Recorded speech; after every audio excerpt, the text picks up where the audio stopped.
Hello everyone. इस video में हम जिस वैकेंसी की बात करने वाले हैं वो निकली है सिडबी में। और ये मैनेजर की वैकेंसी है ग्रेड बी की। बाकी इसमें और भी डिफरेंट डिफरेंट डिपार्टमेंट्स में वैकेंसी आई हैं, बट हम इसमें जो है वो लीगल वैकेंसी की बात करने वाले हैं। वैकेंसी की बात करने से पहले आप चैनल को सब्सक्राइब कर लो। इस चैनल में हम जो भी लेटेस्ट वैकेंसीज होती है या उससे रिलेटेड जो भी नोटिफिकेशन होता है वो नोटिफाई करते हैं। अगर आपको कोई भी क्वेश्चन या कोई भी क्वेरी है तो आप मेरे इंस्टाग्राम पे मेरे को डीएम कर सकते हैं या आप व्हाट्सएप पे भी जो है वो कमेंट कर सकते हैं। बाकी बहुत लोगों के कमेंट्स आ रहे थे कि आरजीएस की क्या कट ऑफ रहने वाली है। तो देखो मैं जनरल की बता देता हूँ। 74, 75, 76, 77 इन तीनों में से या इनसे ऊपर जो आपकी अगर परसेंटेज या वो नंबर बन रहे हैं या फिर आप परसेंटेज भी कह सकते हैं क्योंकि वो 100 में से आता है। अगर 74, 75, 76, 77 इससे ऊपर है आप या फिर इनमें भी फॉल करते हैं तो आप मेंस की तैयारी जो है वो स्टार्ट कर सकते हैं। बहुत जल्द जो है इनका ऑफिशियल रिजल्ट भी आउट हो जाएगा। प्लस जो है ये मेंस में जो है ज़्यादा टाइम नहीं देंगे।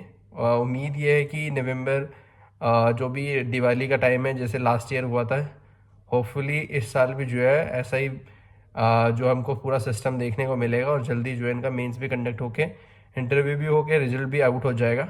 तो अगर आप इस रेंज में हैं, इसके आसपास हैं, तो आप जो है अपनी मेंस की तैयारी जो है 100% स्टार्ट कर दीजिए।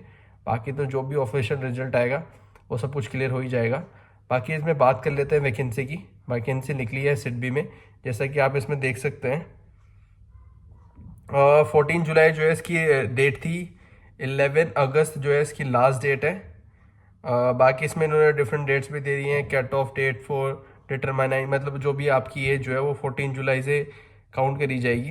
14 जुलाई जो है वो डेट रहेगी मेन। आपके एलिजिबिलिटी क्राइटेरिया क्वालिफिकेशन वो भी 11 अगस्त से काउंट करेंगे। ऑनलाइन जो एग्ज़ाम होगा फेज़ 1 का वो टेंटेटिव जो है सितंबर में, और ऑनलाइन जो फेज़ 2 होगा वो अक्टूबर में, और जो आपका इंटरव्यू होगा वो नवंबर में 2025 में ही हो जाएगा। यानी कि फेज़ 1, फेज़ 2 और इंटरव्यू जो है ये इसके जो है प्रोसीजर रहेंगे सिलेक्शन के। अगर बात करें हम इसमें लीगल में, तो नंबर ऑफ पोस्ट जो है वैकेंसीज वो है 8 है। बाकी एससी में 1 है और एसटी में भी 1 है, ओबीसी में 3 है, ईडब्ल्यूएस में कोई नहीं है, रिजर्व में 3 है। 3, 3, 8 टोटल 8 वैकेंसीज हैं।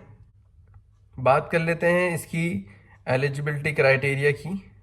तो उसमें आप जैसे देख सकते हैं हर कोई जो है वो सिटीजन ऑफ इंडिया, जो कि बेसिक है, सबके लिए बेसिक है। और जो कि ग्रेड बी के हैं उसमें 25 आपकी minimum age and maximum age जो है आपकी 33 ईयर होनी चाहिए। ये बाकी अगर आप डिफरेंट डिफरेंट कैटेगरीज में फॉल करते हैं तो आपको एज रिलैक्सेशन भी मिल जाएगा। और इसमें हम बात कर लेते हैं मैनेजर ग्रेड बी लीगल की। आपके पास एसेंशियल में बैचलर्स डिग्री इन लॉ होनी चाहिए और 50% जो है मिनिमम मार्क्स होने चाहिए। एंड आप जो है इनरोल होने चाहिए बार काउंसिल ऑफ इंडिया में, मैंडेटरी रिक्वायरमेंट है। और अगर आपके पास degree in company law, degree in company secretary qualified will be preferred, proficiency in computer application, ये सब जो है डिज़ायरेबल में है। एटलीस्ट आपके पास 5 ईयर का एक्सपीरियंस होना चाहिए post bachelor's degree in law as a law officer, permanent और फुल टाइम डायरेक्ट कॉन्ट्रैक्ट। और या रिजर्व बैंक ऑफ इंडिया में आप Security and Exchange Board of India में, या फिर आपने any all India financial institute like Export Import Bank of India, national bank, इन सब में जो है काम किया हो, या फिर schedule commercial bank included in the second schedule of RBI उसमें किया हो, सेंट्रल पब्लिक सेक्टर में किया हो, एनबीएफसी रजिस्टर्स विद आरबीआई में किया हो, और जिसके पास कंबाइंड एक्सपीरियंस होगा अबव 5 ईयर, अब वो भी एलिजिबल है। यानी कि अगर आपके पास कंबाइंड डिफरेंट डिफरेंट बैंक्स में भी आपने किया है तभी भी आपको जो है वो प्रेफरेंस, मतलब आप एलिजिबल हैं करने के लिए, अगर टोटल आपका 5 ईयर हो रहा है तो। Special knowledge of banking law, company law, labour law, constitution law, recovery, insolvency and bankruptcy law, property revenue matter etcetera, and experience in drafting of pleading and documents, ये जो है इसमें एसेंशियल कंडीशंस में है आपके पास वर्क एक्सपीरियंस में। बाकी आपका जो है फर्स्ट फेज में एक ऑनलाइन कंप्यूटर टेस्ट होगा, फिर आपका जो है रिटन होगा, और थर्ड जो है फिर आपका इंटरव्यू होगा। अगर आप फर्स्ट फेज जो है वो क्लियर कर देते हैं।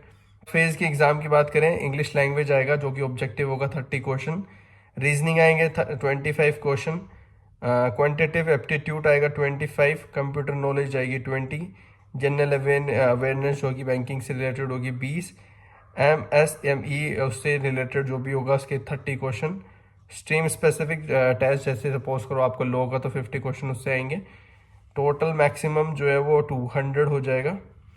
200 में से अगर आपका 2 घंटे का पेपर होगा और ये बायलैंग्वेज होगा। फिर अगर लॉ का सिलेबस की बात करें, लॉ के सिलेबस में है कि general knowledge of law, constitution law, administrative law, principle of statutory interpretation, contract act, TPA, NI registration, भारतीय न्याय संहिता, भारतीय नागरिक सुरक्षा संहिता, भारतीय साक्ष्य अधिनियम, legal drafting, RDB act, SAR, FAE, SI 2002, RTI act, limitation and IBC 2013 etcetera. ये इन्होंने एक लाइन भी रिमार्क भी दिया है कि syllabus is only indicative and not exhaustive. Question इसके बाहर से भी आ सकते हैं। आपका जब फेज़ 1 का एग्ज़ाम हो जाएगा उसके बाद आपका फेज़ 2 का एग्ज़ाम होगा। नंबर ऑफ क्वेश्चन जो है इसमें 3 आएंगे, रिटर्न होगा ये 75 मार्क्स का होगा और 75 ही मिनट्स का होगा आपका पेपर।